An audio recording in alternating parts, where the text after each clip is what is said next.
you should 100% do it. Even if it sucks. Like, you gotta suck. You gotta suck. Me and Joshua put out so much shit content. I'm aware. We put a lot of shit content, but like that's how you like, go, then go, don't tell me you won't. I want them diamonds on my neck to make me look like I'm cold. That ain't for you and none of these hoes, that's just for me and my bros. I gotta fight for my bros, I gotta stack out this gold. I tell you I'm on a roll. We about to get all this dough. We ain't no fuck niggas, no. I swear to God, we the ghosts. This ain't the story they told. Man, if you know, then you know. Have you ever recorded in this? No, this is my first time recording in the Adrian studio. This is crazy. I feel like how many studios does Adrian have? Don't they have another one on the other side of campus? So there's a TV studio on the other side of campus. There's a radio station on the other side of campus, and then this is just ACTV's like mini studio. So this is your baby. Yeah. So do you have access to the other ones though? Yeah. She runs the show. Don't let her lie. We need to do a little that. bit. We need to get over to the TV one. Oh, the TV one's sick. Like, all right, so we had Andrew McCann on the other day. It's and okay. Do you remember when he was talking about how he recorded a podcast? Yeah. It was in that studio. Oh, okay. And there was a bunch of people watching him, and he was like sweating. it was jokes. Like, that's It's what we love okay. Andrew. It's okay. How often do you step in like the radio studio? Like often, never, Not rarely? too often. Honestly, I'm not that big of a fan of being on a mic. Especially we just do all sports all the time. It's true. So play-by-play is not my thing. Not my thing I at don't all. know. The first time I ever saw Megan, she was interviewing Krug, so she has done a little bit of on-air talent. Yeah. I We feel should- like you're more of behind the scenes. You guys should be forcing like athletes to come and sit in this room and do like interviews. I mean, like, that's the idea eventually. The thing is, like, it's really hard to get kids motivated nowadays. Like, For sure. It's not really a great thing to talk about right now, but, like, For sure. it is really hard to get kids motivated to, like, do the extra work and do something more than what they're asked.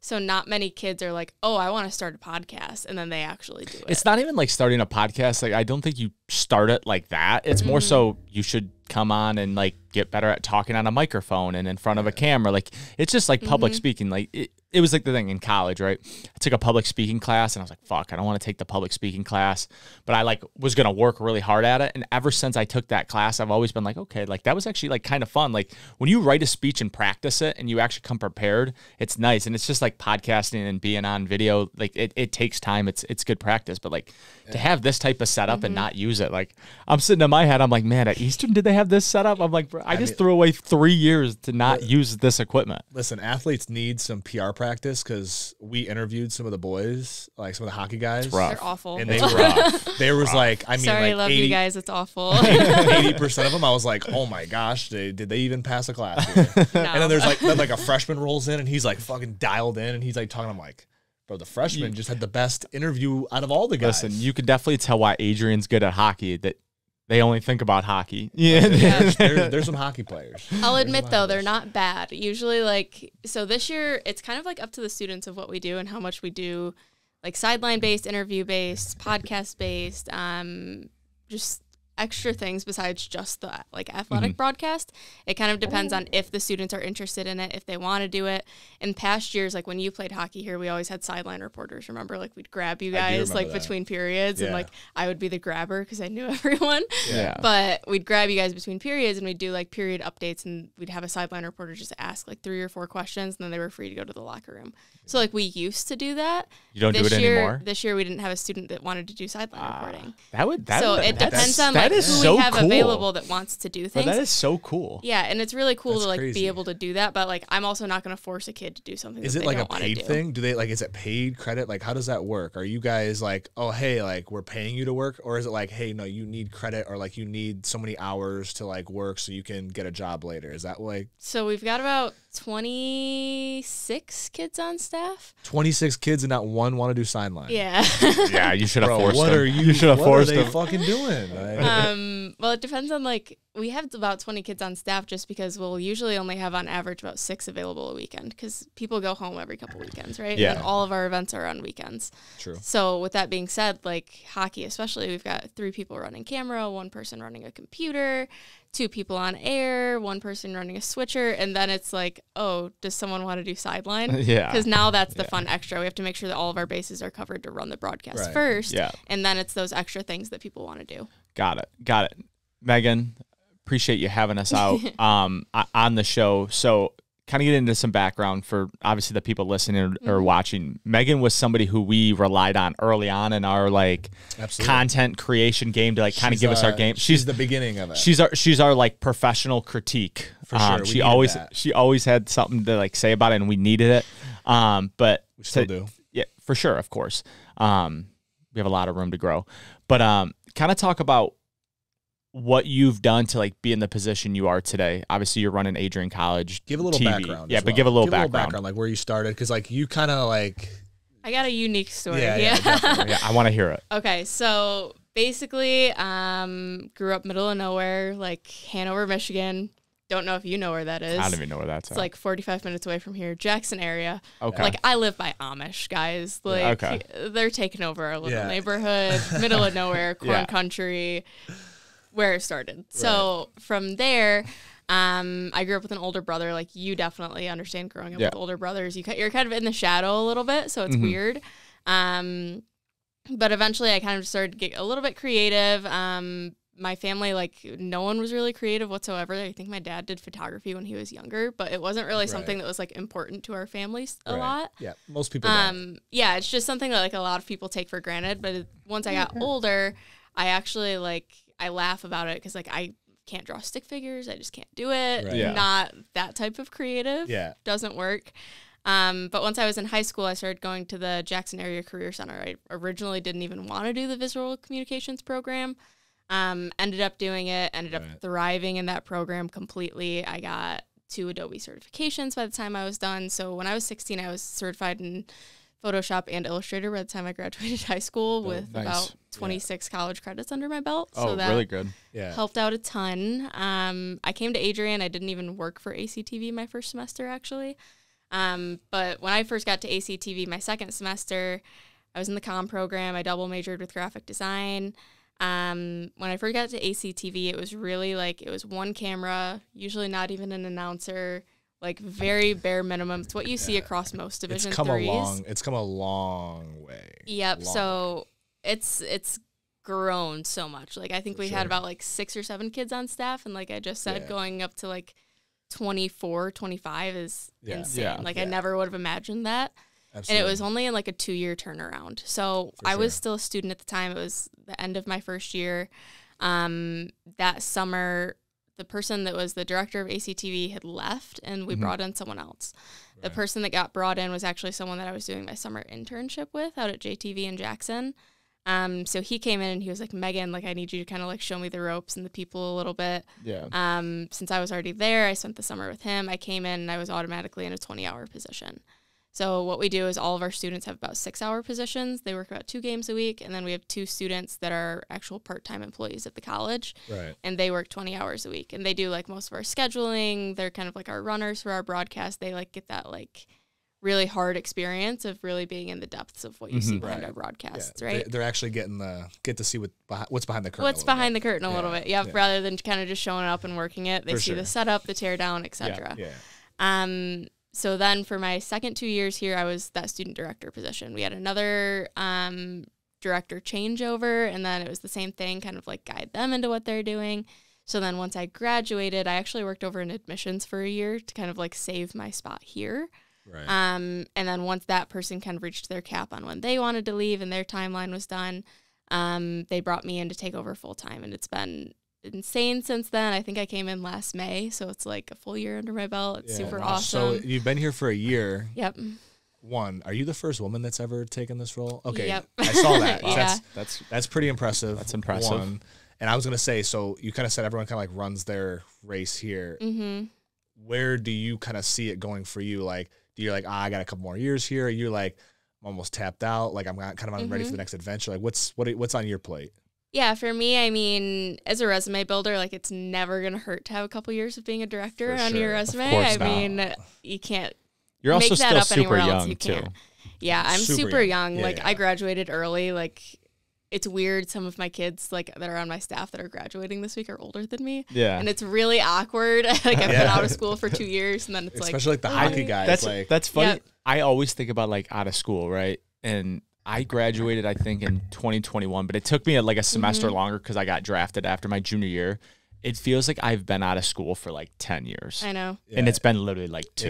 It is kind of crazy. Once you like leave school, it's like just how fast like you realize like school's fun and like you have a great time going to college. But like once you're out in the real world, you're like, fuck, like how did I even survive in college? I have no money. I like for real. You're just kind of in like Narnia, you know? It's Literally. it's like Playland. So I guess what are the next steps? Like what is your plan here? What are some future plans that you have? Like I mean, unless this is, you know, the dream job. I mean, I love it here. It's really like giving back to like where I started and like rebuilding the culture and like setting the expectations for the kids. I love teaching, like being able to teach these kids on the broadcast and help them in their careers and what they enjoy doing is something that I really love to do. So I want to keep that with me wherever I go. Right. Of course, like I do want to get out of Adrian, Michigan.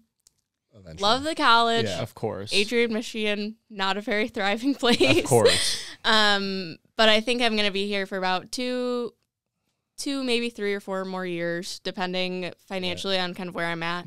I can't give up a spot where like I'm chilling. They treat me well. You have to find something else has to. It's got to be better, right? Yeah. It's got to be a better situation. It's got to be better. What would it take? Like, because obviously I want to hear about your side hustle. Because not only do you do this, you kind of have your own business where you shoot a lot of different shit, graduations, weddings, all the above. What would it take? Like, what do you see for that side of the business? Because obviously you're kind of an entrepreneur on that side of things. Like, what are you doing on that side of things? And like, what's the dream for that? Because eventually, like, you could take that to crazy heights, and you might not even want to do like director stuff anymore. You might like, I'll just do my own thing. Yep, definitely. So like, what's the kind of dream for that? One, explain what you kind of do, and then kind of go into like what the dream would be. Yeah, so right now, just with all of the skills I have, I couldn't really find myself working for one place and being completely satisfied. Yeah. So that's when I opened up my LLC. It's called Copper Mountain Media. Yeah. Definitely media based. I didn't want it to be like a photography business that's just like Meghan Abbee photography. Right. Yeah. I eventually do want it to grow, so that's why I chose a name that could grow with more staff and more people under it. Yeah. That's why I branded it the way that I did, pretty much based off of that decision to have be able to add other people on later on. Absolutely. Yeah. But basically, like I said, I do graphic design, I do photography, I do videography. I've helped you guys out. I do brand development. Yeah. Lots of things. What's your favorite thing you do? Probably on that side. Athletic content creation, definitely. Okay. Just because then it kind of toggles with I get to do video when I see fit, I get to do photography when I see fit. It's just gathering content for athletic teams. Yeah. Like I think it's super fun. Hockey, ideally. That's for sure, your question. Right? Yeah. No, I was gonna say. So would it potentially a dream job be like the Detroit Red Wings, or like, hey, Megan, or like ESPN? Yeah, or like exactly. Like, is it like is that like if you reach that, you're like that's where you're like, all right, I made that shit, because it's like. That's kind of where it is. I think ideally, I'd like the goal right now is to end up down in Nashville. I'd love to do dual content creation, whether it's commissioned by my business or I get hired on by teams. For sure. They just have amazing spots down there. I mean, you've got Vanderbilt, you've got the Preds, you've got the Nashville Titans. Like, there's so much going on in that city. Plus, I really feel like I could do a lot with my business there, just because. There's tons of many music and thriving artists that like need that help too. That like. It's easy, and it's a nice place. It's like a southern like New York. That's what it is. Yeah. It's like a southern New York. A little smaller, but no, definitely. It's definitely Sorry guys, smaller. I grew up in corn country. I can't just leave that. Listen, the roots are there. The roots are there. People don't understand. Like when we try to explain like where we grew up, on a dirt road. One of our neighbors is a farmer, and then like our other neighbors are just like normal houses. Like it literally like our house like stops the farm country where we grew up. So it's like moving from that to like New Jersey and New York. Like people think it's like such a crazy transition, but it like fit like a glove, low key. And it's also, I tell everybody, and I've said this probably like 20 times on the podcast since we moved out there. There's something about like moving out of like what you know can be like the most like liberating thing, because it forces you to grow. It forces you to figure things out that like when you're in your comfort zone, you're like, oh, I'll just, I'll get to it later. But when you really force yourself, you're like, better figure it out like tomorrow, so it's having that like comfortability. So you wanting to go to Nashville, like I think that's great. I think it's a great idea. Yeah, it's a dope spot. That's a good spot to be in. But like you said about moving, like it's just so like it's cool to see like the stages of your life based on kind of where you're at. Like 100%. When I was working at admissions last year, I like used to tell my kids all the time, like before I came to college, like I did not talk to anyone. Like I did not talk. I could not like have conversations with people. Like I was borderline socially awkward. I was so shy. and now I'm here and I'm like talking for a living and I'm like doing media for a living and I'm out there and like it's really cool to see like where you're at based on your life, whether it's going to college or like it's starting your own business or like you guys moving out to New York, like based on where you're at and those big milestones of moving and doing something different, like how that changes your personality and your perspective too. 1 million. There's definitely like chapters in your life. Like there's definitely always like spots you'd be like, oh, like that was a pivotal moment, right? And I even think like doing this, and that's what we kind of talked about before, where it's I wish in college or even like high school I had like more of a push to like do stuff like this, because it does some of the best skills you can have is to be able to talk to a crowd, be able to talk on camera, be able to talk to a microphone. Possible, because it's like that's how you sell people, it's how you persuade people, it's how people like buy into you. And I wish in high school and college I had that push to do it, because I feel like I'm doing it now, so I'm still like getting the skill. But like me and Joshua always talk about all the time, like, man, we did this shit like naturally as kids. Imagine if we would have just kept doing that and like where we would be. And it's always like that what if, right? And I think even like for you to like push more kids to do this, to push more athletes to do it, I kind of do it in my own like the best thing you can do is to like get out of your comfort zone. Like if it's something you're like, oh, I don't want to do it because people don't think, like, I don't know what to say, like you should 100% do it. Even if it sucks. Like, you gotta suck. You gotta suck. Me and Joshua put out so much shit content. I'm aware. We put a lot of shit content, but like that's how you do. Like you put it out. You're like, okay, that was bad. Like I sent Zachary like a vlog. My probably goodness. like 6 months ago, Megan, and I showed him this clip, and I already know how it went. He wanted to do the intro a certain way, and I was like, don't do that. And then he fucking did it anyway. I don't even know if there was that much discussion. He did it anyway. I know. I know that's how it went. And he just goes, and then I sent it to him like a couple months later, and he sees it, and we were watching it. It's like the most cringe video. And I was like, hey, we can now look back at that and be like, hey, we learned a little something from that. Like, you learn from it. You got to get your reps in. Like that's the biggest thing. You got to get your reps in. It's all about reps. But like when you have shit, we haven't even been doing this for a year, which is like crazy. I mean, we're probably coming up to a year. I think our podcast is like June. So like that's our year for the podcast. But like as far as like creating content, we're probably not even at a year. But like, man, to go through from when we started to now, it literally could be, you could convince me it's been 10 years. Like just like the progress we made and like the different, like he sent me that vlog and I was like, the lighting sucked. Audio sucked. My hat's like covering my eyes. I'm like rushing what I'm saying. I'm like, wow, this fucking sucks. But like, at the same time, I'm like, wow, I'm so much better now. Like, so you had that you're more comfortable. For sure. And you just had that satisfaction where you're like, well, this is working. This is doing I always something. relate it to sports though. Like we always relate everything to sports. You don't just like pick up a sport that day and be like, I'm fucking MJ with it. Like, no, like you suck. Like you pick up a basketball for the first time, you're going to suck. Yeah. There's going to be like the smallest percentage of people that like are naturally like, oh shit, this is pretty natural to me. Yeah. Very rare. But like you got to put shots up every single day to even like remotely get a feel for it. It's like anything.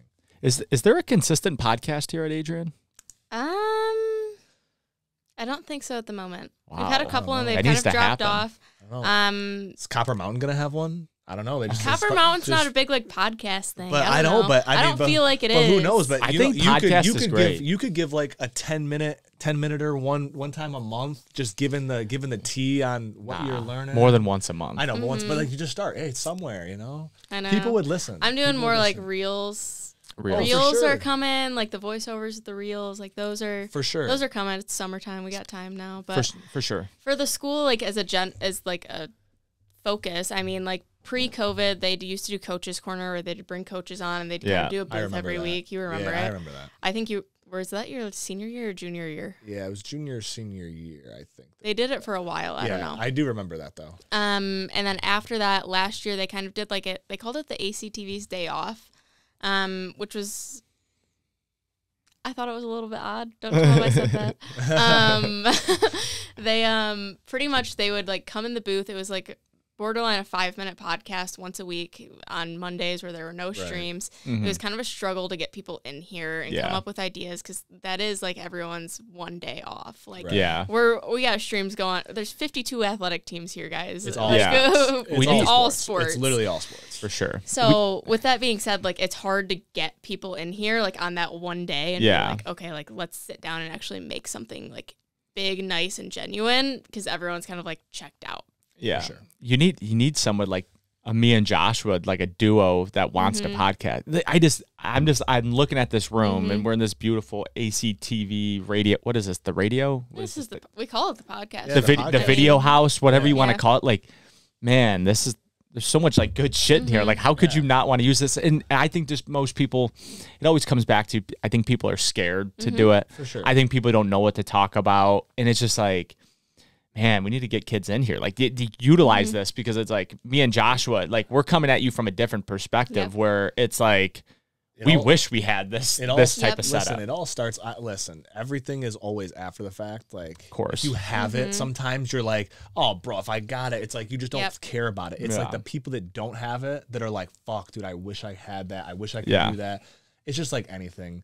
But listen, I think there's some guys on the hockey team that are like genuine. There's 2 guys I can think of that have like already asked me about starting a podcast, and I'm just like, what the fuck do you mean? I literally was like, you guys should literally talk to Meghan right now today and be like, hey, can we do anything in here? Okay, can you show us something? Like, I'm like, that's who you should be befriending. Like, you should be befriending the people that are like, but you could have a Spit and Chiclet show, little Caller Daddy show in the ACTV. So that's the one thing. Like, it's hard being like a college brand and having the college name on things. It wouldn't even be like, I don't even think you need to put the college on it. It's just more or less like, no, hey, definitely. Like, students could do it on their own and take advantage of it. And like, they can do that anywhere here. Like, we've got like, there's another recording studio in the back too, behind the TV studio. So like, they have 3 different places they can do this on campus. But like, it's building the culture and encouraging them to do it, and then them getting like the courage to actually do it. I think we have a couple of freshmen that are like really interested, but I think they want to get more comfortable on air in general before they sit down and make a plan to do something like this. It takes time. But then it's always going to kind of come in waves. So, I think podcasting needs like less planning than probably anything, because it's like the conversation, right? Like, you definitely need to know what you want to talk about, but it can be very like loose, whereas like when you're doing a vlog or you're doing like short form content, as you know, like, it's really got to be you can definitely fly by your seat of your pants on podcasting more, just because like you can have a conversation, like everyone has a conversation, like, you know how to talk to people, you can just have a conversation. Just to kind of wrap things up a little bit, a question that we always ask everyone: what is one thing that you're curious about that others wouldn't expect? Could be anything. No pressure. Dang. I gotta think about that. I don't know. Could be anything. Could be like something like your first knee-jerk reaction. Could be like, I'm into fucking sewing. Or it could be Why like... do you have to say sewing? Well, I was going to say, or aliens.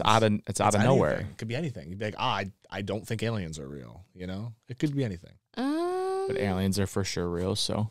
All right. Maybe. I don't know. Not gonna lie, I want to do like deep sea diving sometime. Wow. Like scuba diving. I think that'd be sick. I used to want to do marine biology when I was a kid. So. Wow. I would never do that. Zachary does not want to do. Would never do that. I think it'd be sick. I don't know. I hate open bodies of water. Bring a camera down there, get like the shots of people swimming. I think it'd be sick. That's what I was saying. I was telling him, I was like, because his biggest fear is like sharks underwater. Yeah, I hate open bodies of water. I told him, I was like, once we get a little money, first video idea we're doing, going deep sea diving, and we're making him go, and we're just reacting getting him just shitting himself, just like freaking out. Like, that's gonna be gold. Put a date on it, book it. I got one more question as we wrap up here. What are some future goals for like Adrian TV? Like, what you have an idea for like this production house, and as far as like the hockey broadcast, like what are some plans you have in the next 3-4 years that you're still here to kind of leave your stamp on it? Because like you said, yeah, I mean, like I said, we're already doing like way more than any other Division III broadcasting is. Like, we'll have, for sure, like when we were out at nationals, like the guys and the broadcasters there for, I don't know, it was Turner Media, I think, that hosted it. Yeah. But they literally told our broadcasters, they're like, yeah, like, I see your guys' broadcast. If I tune in, like, you have the best one across all Division III. Like, we do. That's like, we've got the sideline reporters, we've got the graphics, we've got the commercials running. Like, it's insane, like, what we've been able to turn around and do. I completely agree. I think eventually what we want to get to start doing is, like, video review, things like that. I think we want to go more wireless, have more kind of like action cams all over the place, and be able to do that for every sport rather than kind of just hockey and football. But that is where we have the most viewership right now. So once we kind of have like more donors and we're able to invest into more equipment like that, those are going to be kind of the things that are coming. So awesome. I love it. Well, we appreciate it, Meghan. Thank you. We was down, probably had some product in your town, but now we bang. Same straight for all my niggas, call my fan. And I made about 10 racks up off these features in the end. For my grandma, hope she know that this for you and you and him. For my brother, fuck this for my family, for my mama, for my fight for my bros. I gotta stack out this gold. I tell you I'm on the road. About to get all this dough. Me and no fuck niggas know. I swear to God we the ghosts. This ain't the story they told. Man, if you know, then you know.